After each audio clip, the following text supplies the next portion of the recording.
Hello दोस्तों, नमस्कार। मैं हूं यशवंत दामले और आप देख रहे हैं यशमनी विज्ञान चैनल। यशमनी विज्ञान चैनल में आपका स्वागत है। आज के वीडियो में हम सीखेंगे प्रकाश संश्लेषण क्या है तथा प्रकाश संश्लेषण का रासायनिक सूत्र किस प्रकार से लिख सकते हैं। इसके बाद देखेंगे हम CO2 का स्थिर होना कि CO2 को किस प्रकार से स्थिर किया जाता है।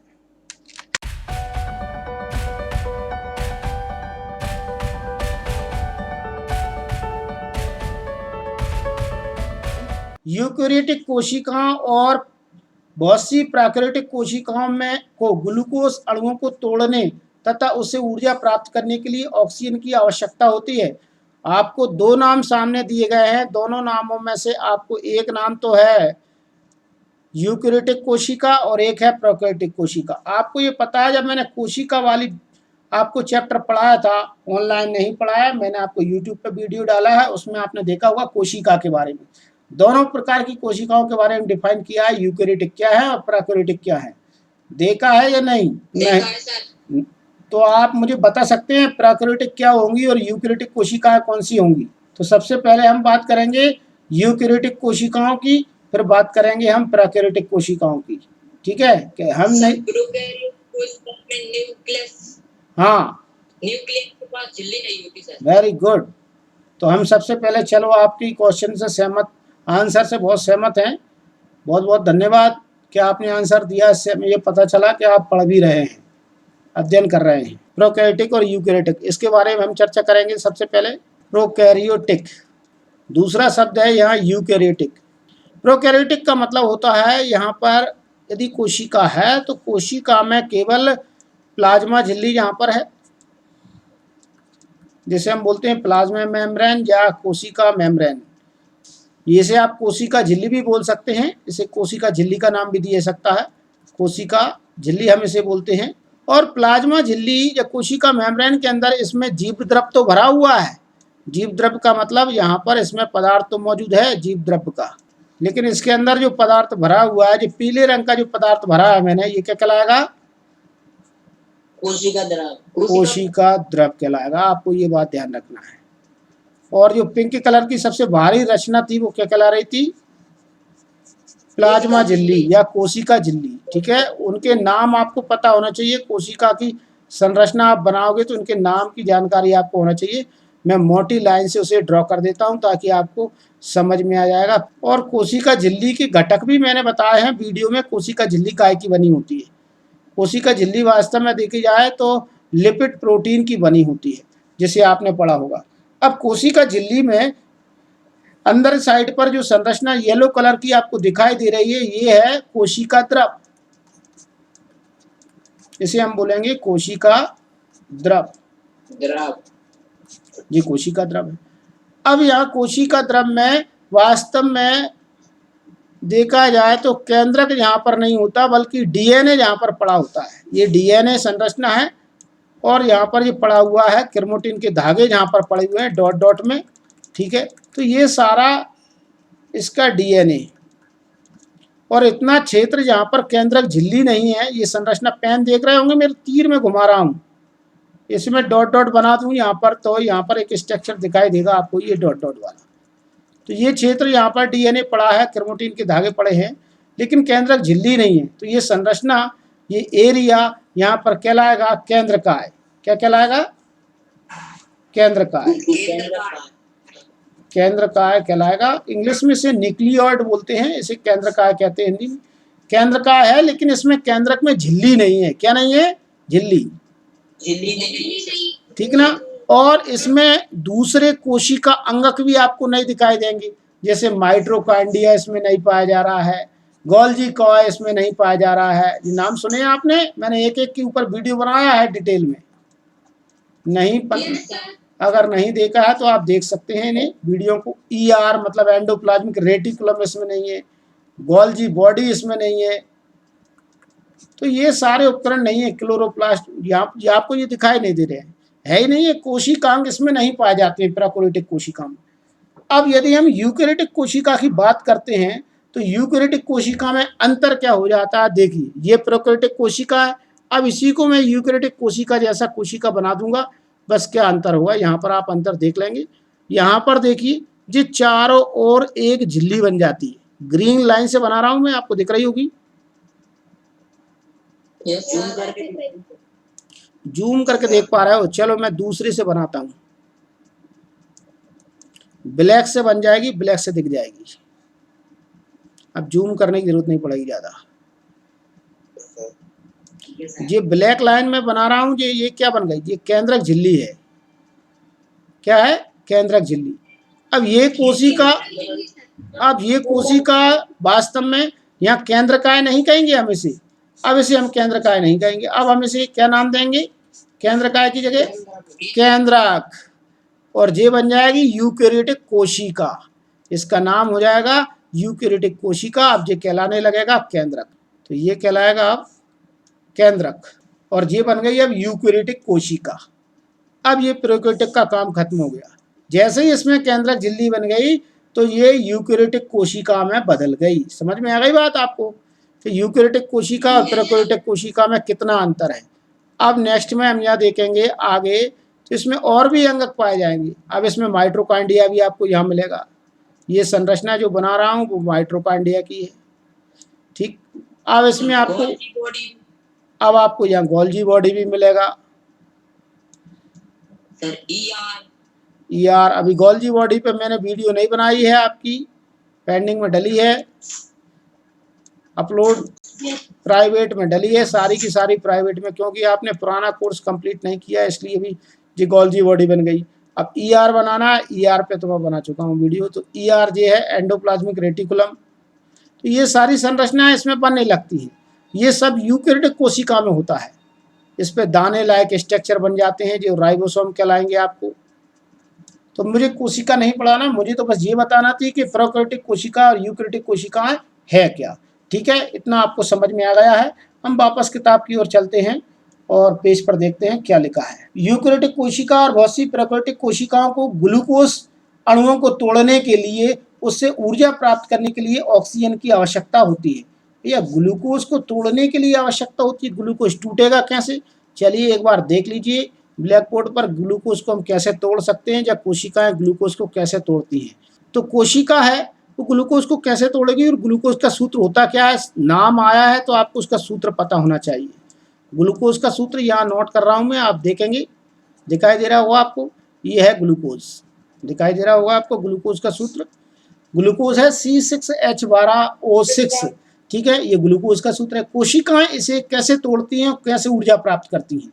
देखिए कोशिकाएं इसे ऑक्सीजन की उपस्थिति में विघटित करती हैं, जो कि हम बात करेंगे यूकेरियोटिक कोशिकाओं में, तो वे सब ऑक्सीजन की उपस्थिति में इसे विघटित करती हैं, तोड़ती हैं।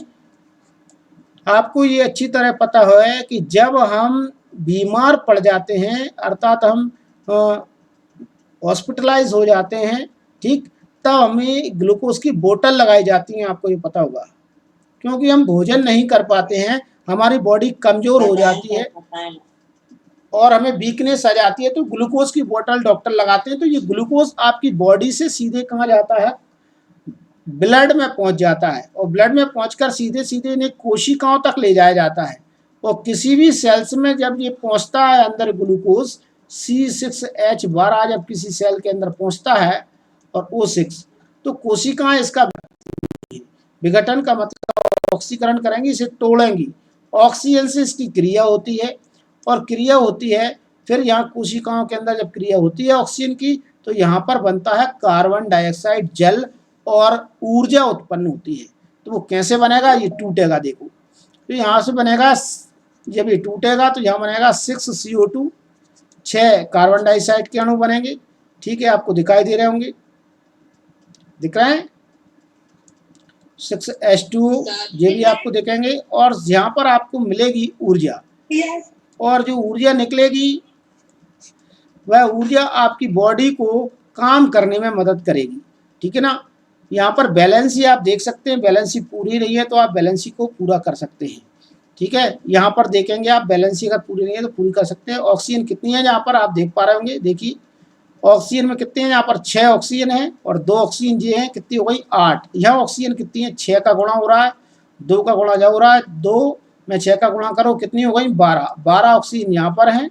और जहाँ ऑक्सीजन कितनी है, यहाँ पर 6 का गुणा कर दो ऑक्सीजन में, तो 6 ऑक्सीजन यहाँ पर है।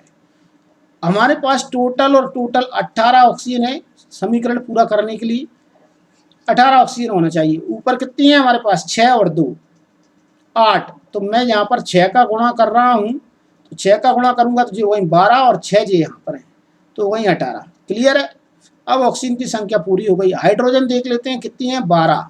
तो 6 दूनी 12, 6 का गुणा हो रहा है 2 में तो 6 दूनी 12। कार्बन कितने हैं, C6 मतलब 6 कार्बन यहाँ भी है, तो वैलेंसी बराबर हो गई, कोई दिक्कत नहीं। ये समीकरण कंप्लीट है। तो इस प्रकार से भैया कोशिकाओं के अंदर ऊर्जा उत्पन्न होती है। ग्लूकोज का विघटन ऐसे होता है। अगर पूछ लिया जाए कोशिकाओं में ग्लूकोज का विघटन किस प्रकार से होता है, तो ग्लूकोज की क्रिया आप ऑक्सीजन से करा दीजिए और यहाँ पर ये सूत्र बन जाएगा। तो यहाँ पर क्रिया में लिख देंगे हम ऑक्सीकरण, क्योंकि यहाँ ऑक्सीकरण हो रहा है। जैसा कि हम अध्याय 5 में पढ़ चुके हैं, इसके परिणाम स्वरूप कार्बन डाइऑक्साइड की उत्पत्ति होती है। अभी देखिए कार्बन डाइऑक्साइड की उत्पत्ति हुई है। दूसरी प्रक्रिया जिसके परिणाम स्वरूप ऑक्सीजन की खपत होती है।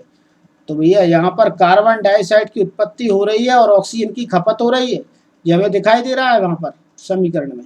और कार्बन डाइऑक्साइड का उत्पादन होता है, दहन की क्रिया है। इसमें केवल मनुष्य के वे क्रियाकलाप ही नहीं जो कि ऊर्जा प्राप्त करने के लिए ईंधन को जलाते हैं, बल्कि जंगलों में लगी आग भी शामिल है जो कार्बन डाइऑक्साइड उत्पन्न करती है। तो आपको श्वसन क्रिया में भी कार्बन डाइऑक्साइड उत्पन्न हो रही है, जो आप यहाँ पर देख पा रहे हैं। देखिए यहाँ पर ये सूत्र काय का है, CO2 कार्बन डाइऑक्साइड का। ध्यान मत भूलना, मैं सूत्र बताता जाता हूँ, उनके नाम भी आपको ध्यान रखना है। 1 नंबर में सूत्र ही पूछ लिए जाते हैं। कार्बन डाइऑक्साइड है ये, ठीक। और ये सूत्र किसका है, O2 ऑक्सीजन का। तो ऑक्सीजन की तो खपत हो रही है और उत्पन्न कौन हो रही है, कार्बन डाइऑक्साइड। तो ये कार्बन डाइऑक्साइड अकेले ऐसे ही उत्पन्न नहीं होती, उत्पन्न होने के और भी कारण है। उसने बताया कि जंगलों में आग लग जाए तो वहां से भी कार्बन डाइऑक्साइड उत्पन्न हो सकती है। इसके अतिरिक्त हमारे वायुमंडल में कार्बन डाइऑक्साइड की मात्रा 1% का छोटा सा भाग है। परसेंटेज में बताया गया 1%, छोटा सा भाग है, क्योंकि कार्बन डाइऑक्साइड दो विधियों से स्थिर होती है। स्थिर होने का मतलब होता है फिक्स करना, कार्बन डाइऑक्साइड को बनाए रखने का काम। कौन कौन सी विधियों द्वारा कार्बन डाइऑक्साइड को स्थिर किया जाता है, यहाँ देखेंगे। क्वेश्चन आ जाए कार्बन डाइऑक्साइड को किन 2 विधियों द्वारा स्थिर किया जाता है, तो आपको आंसर यहीं से मिलेगा और ये मैं कर रहा हूँ हाईलाइट। कार्बन डाइऑक्साइड 2 विधियों से स्थिर होती है। नंबर 1, हरे पेड़ पौधे सूर्य की प्रकाश की किरणों की उपस्थिति में कार्बन डाइऑक्साइड को ग्लूकोज में बदल देते हैं। बहुत से समुद्री जंतु समुद्री जल में घुले कार्बोनेट से अपना कवच बनाते हैं। तो पहले नंबर की लाइन पर चर्चा करेंगे हम यहाँ पर। इस पर हरे पेड़ पौधे सूर्य की प्रकाश की उपस्थिति में कार्बन डाइऑक्साइड को ग्लूकोज में बदल देते हैं। तो ये कैसे बदल देते हैं हम इस पर चर्चा करेंगे ब्लैक बोर्ड पर। यह देखिए आपके सामने ब्लैक बोर्ड है और अब बात चल रही है कि कैसे कार्बन डाइऑक्साइड को पेड़ पौधे फिक्स करते हैं। कोई भी पेड़ पौधे हैं वो कार्बन डाइऑक्साइड को कैसे फिक्स कर पाते हैं। मैं एक रफ डायग्राम आपके सामने यूज कर रहा हूँ, बना रहा हूँ, यहाँ पर आप देख सकते हैं। और ये मैंने किसी प्लांट, क्या बिल्कुल सही कहा आपने। और इस पौधे की हम एक लीफ पत्ती के बारे में, डिजाइन के बारे में सोचें। पत्ती ये है तो पत्ती के छोटे से स्ट्रक्चर में आप देखेंगे तो यहाँ पर आपको संरचना मिलेगी और वह संरचना ग्रीन स्ट्रक्चर की होगी। तो ग्रीन संरचना यहाँ पर होंगी वो कहलाएंगी क्लोरोफिल। क्या कहलाएंगी, क्लोरोफिल या क्लोरोप्लास्ट ये कहलाती है, ठीक है। क्लोरोफिल या क्लोरोप्लास्ट के नाम से हम जानते हैं। ये संरचना है जो कि क्लोरोप्लास्ट कहला रही हैं, वो वास्तव में सूर्य से आने वाले प्रकाश को एक्सेप्ट करती हैं या सूर्य के प्रकाश को क्या कर लेती हैं, ये कहलाएगा आपका सन। और सन से निकल रहा है सूर्य का प्रकाश, ठीक। ये सूर्य के प्रकाश को ये करती हैं कैप्चर, ठीक है, ग्रहण कर लेती हैं। और वायुमंडल से आता है इनमें कार्बन डाइऑक्साइड। वायुमंडल से कार्बन डाइऑक्साइड किस प्रकार से आएगा उसे अलग पेन से बनाने का प्रयास करूंगा, ठीक है, ताकि आपको अलग से समझ में आ सके। ये है CO2 जो वायुमंडल से यहाँ पर आ रहा है, ठीक है ना, ठीक। और जड़ों से जल यहाँ पर, जड़ों के माध्यम से H2O अर्थात जल यहाँ पर पहुंच रहा है पौधे की पत्तियों तक, ठीक। तो यहाँ पर आपको H2O भी पहुंच गया, CO2 भी आ गया और सूर्य का प्रकाश भी आ गया, तीनों चीजें आपको दिखाई दे रही होंगी। अभी आपको पता है एक क्वेश्चन पूछा गया था, प्रकाश संश्लेषण क्रिया के लिए क्या जरूरी है या पौधों के भोजन के लिए क्या जरूरी है।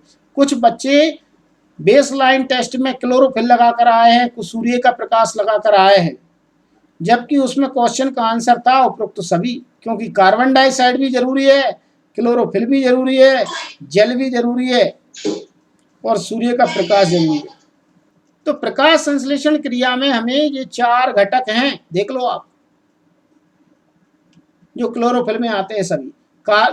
3 घटक हैं, सूर्य का प्रकाश, कार्बन डाइऑक्साइड और जल। सूर्य का प्रकाश, कार्बन डाइऑक्साइड और जल, ये सारे के सारे कहाँ इकट्ठे होते हैं, क्लोरोफिल के अंदर होते हैं। ये किसके अंदर प्रक्रिया हो रही है, क्लोरोफिल के अंदर। तो क्लोरोफिल में क्रिया जब होती है तो कैसी होती है, हम यहाँ पर देखने का प्रयास करेंगे। चलिए मैं आपको बताता हूँ। अगला, इसका समीकरण कैसे बनता है, ग्लूकोज का निर्माण कैसे होता है। तो सबसे पहले हम यहाँ देखेंगे कार्बन डाइऑक्साइड यहाँ पर, फिर लेंगे हम जल के अणु यहाँ पर H2, और हमें बनाना क्या है, ग्लूकोज।